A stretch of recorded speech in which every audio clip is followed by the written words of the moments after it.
Happy New Year, and it is a Happy New Year, although it came very close to not being such a Happy New Year for a lot of people this year. I'm here to announce, in partnership with the Mint Hill Police Department and the FBI, that we have foiled a terrorist attack that was planned to take place on New Year's Eve in Mint Hill, North Carolina. Now, New Year's Eve, we all know, is a wonderful time where we all celebrate the past year, we look forward to and plan the next year, and everyone deserves to do that, to celebrate the new year without being concerned about their personal safety. And thanks to the law enforcement that stands with me today and others, we are fortunate that people can do that. The FBI, the Mint Hill Police Department, the New York Police Department worked around the clock on this matter, not just building a case for us, but surveilling the subject and making sure the public was safe at every moment, including Christmas Day. They worked around the clock on this, and I very much appreciate it. The defendant here lived in Mint Hill. The planned attack was to take place in Mint Hill. And I want to thank Chief Joe Hatley of the Mint Hill Police Department for being with me here today and for your work over the holidays, Chief. I really appreciate it. I'm sure you know Jim Barnacle by now. He's the special agent in charge of the FBI for North Carolina. The FBI worked tirelessly on this case, and I can't thank you enough for that. FBI agents spent their Christmas Day surveilling a subject so that families in Charlotte and Mint Hill and Western North Carolina could spend their day celebrating with their families, and I'm very thankful for that. That is true public service. If you see a police officer or an FBI agent, please thank them for spending their holidays on this so that we all could spend our holidays with our families. I also want to thank the prosecutors in my office who also worked over the holidays getting a search warrant and an arrest warrant and making sure that the public was safe and that this terrorist attack was foiled. The defendant here is an 18-year-old named Christian Sturdivant. He has been planning this attack for about a year, but he's been planning an attack for far longer than that. He was planning this attack in support of ISIS, and we have charged him with attempting to provide material support to a foreign terrorist organization, that organization being, of course, ISIS. Now, this is still very much an active investigation. We had to act quickly here to protect the public, so we are light on details, but we'll tell you as much as we can, and Mr. Barnacle will probably tell you more than I will about those charges, but I thought I would give you an overview of what's in the federal complaint and the charges that we charged. So Mr. Sturdivant started on the internet. He started reading ISIS material, started going to ISIS websites, making TikTok videos, and eventually reached out to what he thought was a member of ISIS. In reality, was an undercover agent with NYPD in New York. He pledged his allegiance to ISIS with that undercover agent, and he disclosed his plans to, quote, do jihad soon. He then met a second undercover with the FBI, who he also thought was an ISIS participant, and he started to be very specific with his plans. He talked with that undercover agent, again, who he thought was ISIS. He talked about where he was planning to do this attack, which was at a grocery store and a fast food restaurant in Mint Hill, places that we go every day and don't think that we may be harmed. He talked about what means he would use to kill innocent people. He said he was going to wear a Kevlar vest and attack people with knives and hammers. And, of course, he talked about when he was going to carry out this attack, which was New Year's Eve. A time when American life is on full display, right? We're all out there in crowds celebrating all that has happened this year, all that is to come, that we are so proud of. And that is when he planned his attack to attack that American way of life. The FBI executed a search warrant at his home, and they found the instrumentalities of the attack. They found hammers and knives hidden under his bed. They found notes where he planned his attack and detailed his attack and plans for how he was going to carry out this attack. It was a very well-planned, thoughtful attack that he had planned and that was fortunately foiled here. He was preparing for jihad, and innocent people were going to die. And we're very, very fortunate they did not. But the fact that along the way, in this extensive planning of this attack, he encountered not one, but two undercover officers should make the public feel very, very good and very safe. Because law enforcement is out there every day, and we know they have a lot to do. But they have people out there making sure that as people plan these terrorist attacks, they have stops so they find it. And they did find it here. And on Christmas, while we were all opening presents, they were sitting in a driveway making sure that the public was safe. And we're very, very appreciative of that. Mr. Sturdivant was arrested on New Year's Eve, the day he planned his attack. Of course, it did not become public today. It has been under seal until today.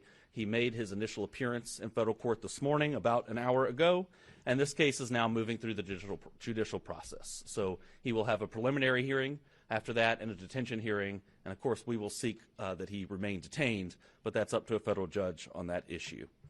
He faces a statutory maximum sentence of 20 years, but as I always tell you, every individual defendant gets a sentencing hearing where a judge takes into account a host of factors under the United States sentencing guidelines. They look at that individual defendant. The judge, he or she, looks at that individual defendant and makes a decision on sentencing, so we don't know what the ultimate sentence will be here. Originally, I think it is notable, as part of their efforts, the FBI took Mr. Sturtevant to a state magistrate judge to try to have him involuntarily committed. And that was because he had threatened not only other people's lives, but in the process said that he planned to die by a policeman shooting him. So he had threatened other people's lives and self-harm, but the state magistrate judge denied involuntary commitment.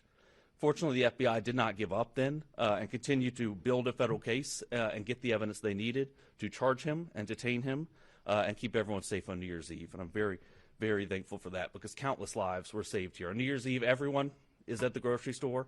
We're all buying the things we need to celebrate, and we could have had a significant, significant loss of life and significant injury here. So we will be here at the federal level dedicated to making sure the public is safe like we were in this case. And I know that there's a lot that goes on behind the scenes that's never public for investigative reasons, and it's very it brings me satisfaction to be able to tell the public what law enforcement is doing when you don't know it and what's going on behind the scenes to keep everyone safe. So with that, I will turn it over to Special Agent in Charge Barnacle, who could tell you a little bit more about the details.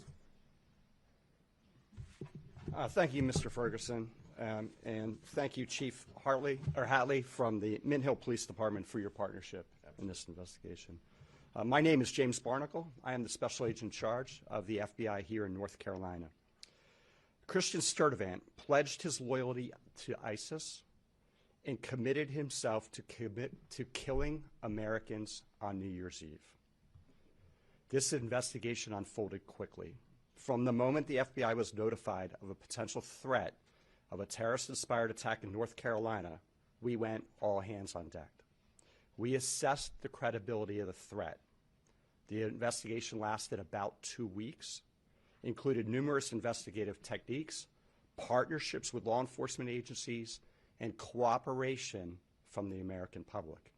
This Christmas, the FBI and our partners worked to protect the American people. We did not let up until Sturtevant was safely in handcuffs. FBI special agents arrested him on December 31st as he was being released from a local medical facility.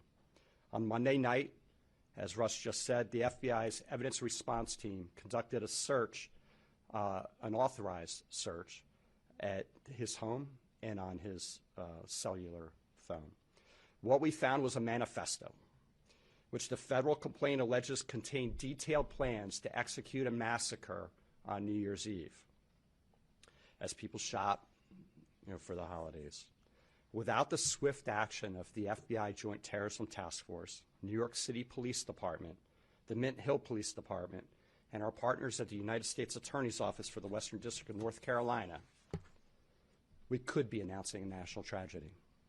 Instead, a terrorist attack was thwarted. Give a little background on Sturtevant.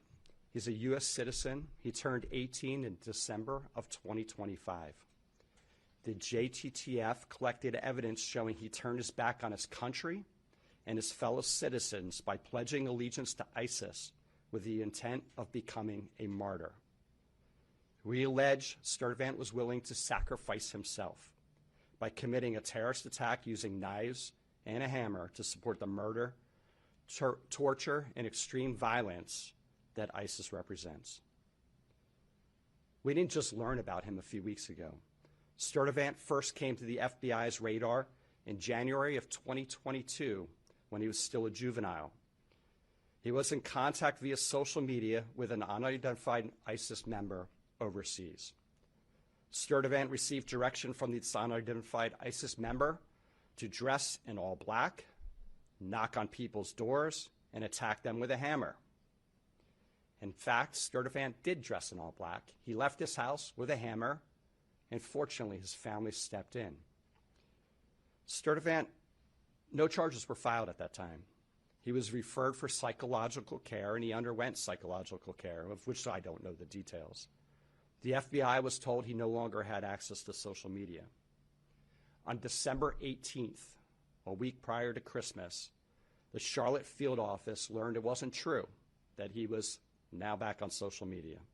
After several FBI offices around this country and the New York Police Department alerted the Charlotte JTTF of a TikTok account username, Abu Bakr al-Amerki, who made multiple posts in support of ISIS. Sturdivant was identified as the account holder.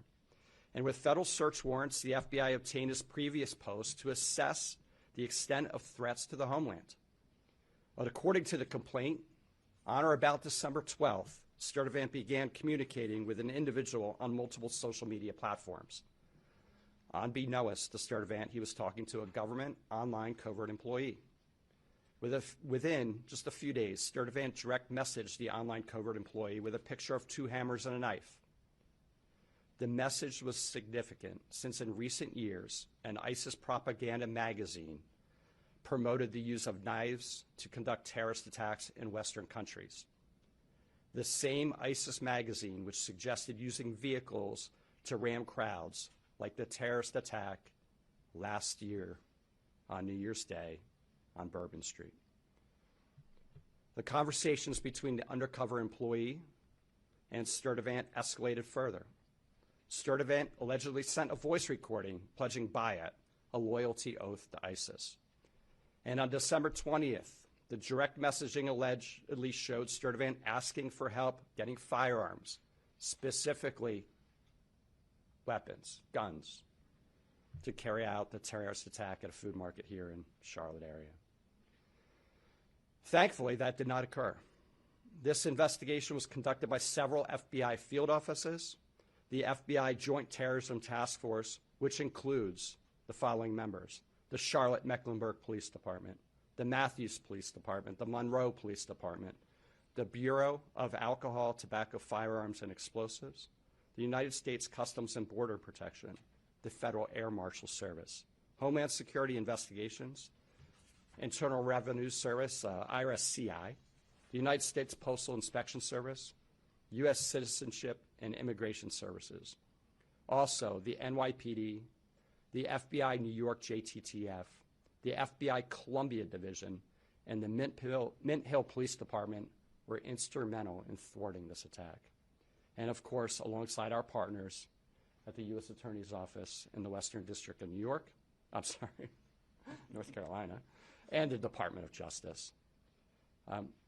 This investigation highlights the very real threat posed by people who self-radicalize online and are inspired by jihadist ideologies espoused by foreign terrorist organizations. They seek to attack soft targets with easily accessible weapons and with little to no warning. To further complicate this threat, we have seen that most successful attackers radicalize in a time span of between 1 and 4 years, and they typically mobilize to act in less than 3 months. The FBI continues to work tirelessly to combat the threats of terrorism for the American people every day. But our partnerships are not limited to just law enforcement agencies. We rely on the communities we serve and encourage the public to contact law enforcement when they see or hear something that doesn't seem right. I also have this personal message. If your child, relative, friend, or neighbor is sliding into a dangerous ideology, you'll be the first to see it. And together we can stop it. The threats we face are bigger than any one law enforcement or intelligence agency, requiring everyone who hears this message to work together to keep people safe. I want to thank the members of the Joint Terrorism Task Force that sit over here today for their diligent effort. We spoke, I can't tell you the number of hours, and this is not an attaboy to the FBI or our partners. They worked nonstop for about 14 days, 24/7, digging through everything we had and keeping surveillance on this subject so we could intervene if he were to potentially attack. Through Christmas Eve, every single day, all weekend. So thank you for your commitment to keep America safe. With that, turn it over to Mr. Ferguson for any questions you may have. Well, thank you. And let me reiterate my thanks to the Joint Terrorism Task Force, to the Mint Hill Police Department, and, of course, to the prosecutors in my office who worked on this. So, Jennifer, yeah.